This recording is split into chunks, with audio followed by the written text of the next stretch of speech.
हरियाणा में भारतीय जनता पार्टी की सरकार से जनताहीनी गैस टीचर भी परेशान है। कभी किसान तो कभी जनता सड़कों पर प्रदर्शन करने को मजबूर हो जाती है। फिर जब सरकार की ज़्यादा किरकिरी होती है तो सरकार उनकी बात मान लेती है, मगर तब तक सरकार यह नहीं जानती कि पार्टी के वोट बैंक का कितना बड़ा नुकसान हो चुका होता है। आज भारी संख्या में गैस टीचर सरकार के विरोध में बावल की सड़कों पर उतरे व प्रदर्शन करते हुए प्रदेश के सहकारिता मंत्री डॉक्टर बनवारी लाल के आवास पर पहुंचे। मंत्री को उन्होंने अपनी मांगों का ज्ञापन सौंपा। एक महिला गैस टीचर ने तो सरकार को बुरी तरह कोसा। उन्होंने क्या कहा वह आप स्वयं ही सुन लीजिए। आपको स्वयं समझ आ जाएगा कि सरकार अपने लिए कैसे बीज बोती है। अगर लागू स्कीम को सही समय पर नहीं संभाला तो क्या होगा, इसका अंदाज़ा आप सहज लगा सकते हैं। मेरा नाम Jaipal, gas teacher union district Rewari महासचिव।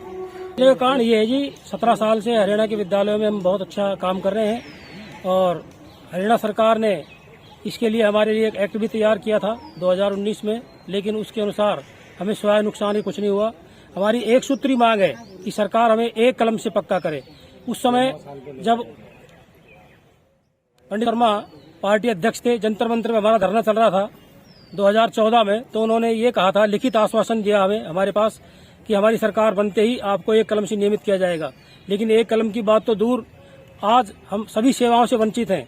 हमें मेडिकल, ईपीएफ और विभिन्न प्रकार की एलटीसी और भी जो सरकारी अध्यापक को मिलती है, उनमें से कोई भी सुविधा प्रदान नहीं की गई है। सरकार ने हमारे साथ कुठारघात किया है। अतिथि अध्यापक मर रहे हैं और बिना पैसे लिए, बिना कुछ लिए रिटायर हो रहे हैं, बीमारियों से ग्रस्त हो रहे हैं, लेकिन सरकार उनकी तरफ बिल्कुल ध्यान नहीं दे रही है। हमारा संघ इसका विरोध करता है और ये चेतावनी देना चाहता है मीडिया के माध्यम से कि यदि समय रहते हमारे 14,000 अतिथि अध्यापकों को नियमित नहीं किया गया तो आने वाले समय में हम बड़ा आंदोलन करेंगे, जिसके लिए सरकार स्वयं जिम्मेवार रहेगी। कार्य मंत्री डॉक्टर बनवारी लाल जी ने हमें आश्वासन दिया है कि आपकी मांग को सीएम साहब के सामने उठाऊंगा और इसके लिए आपको भी लिखित में इसकी रिसीव की हुई जो कॉपी है वो आपको प्रदान की जाएगी। हमें उन्होंने भरोसा दिलाया है कि आपकी बात को विधानसभा में जोर शोर से उठाऊंगा। ये आश्वासन पहले भी बहुत हमें मिल चुके हैं, परंतु अभी तक वही ढाक के ढाई पात हो रहे हैं।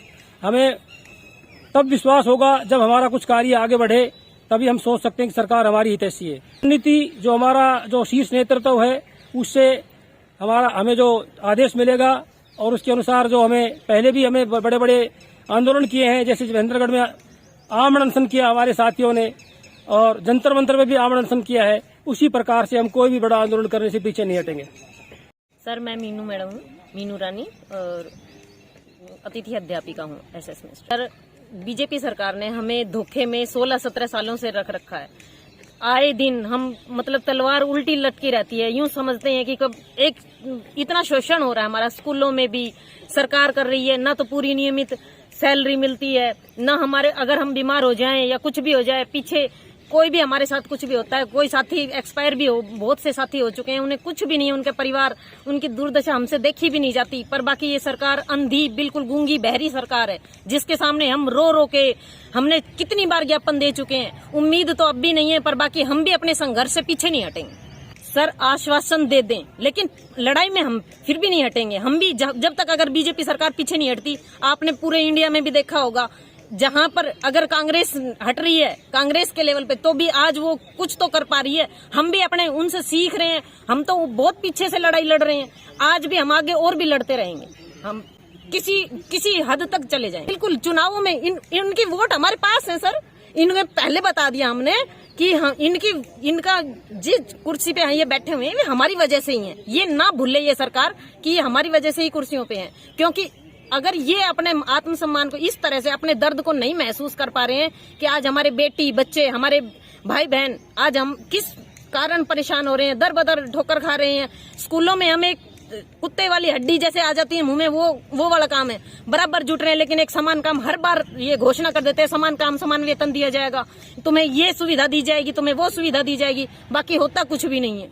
अब इस कारण हमें रोष आ गया, हम दिन पर दिन टूटते जा रहे हैं। समझ में नहीं आ रहा ये सरकार क्या चाह रही है। अरे तुम हमारे लिए हो या पाकिस्तान वालों के लिए, किसी और दूसरे देश वालों के लिए जो अपने बच्चों के लिए काम नहीं कर रहे? किस देश की सरकार हो तुम? समझ में नहीं आता इन सरकार को क्या शब्द कहूं। और ट्रांसफर में भी सर हमारे साथी 200 300 किलोमीटर दूर तक भेज दिए। उन्होंने 6 किलोमीटर 7 किलोमीटर पैदल जा रहे हैं। किसी के साथ कोई भी ट्रेजेडी हो गई, पीछे एक्सीडेंट हो गई, कोई मुआवजा नहीं है। कितनी बार हम ज्ञापन दे चुके हैं कि सर उन्हें मुआवजा दिया जाए। पता नहीं सीएम खट्टर साहब एजुकेशन मिनिस्टर हैं, कोई भी हमारी तरफ ध्यान नहीं दे रहा।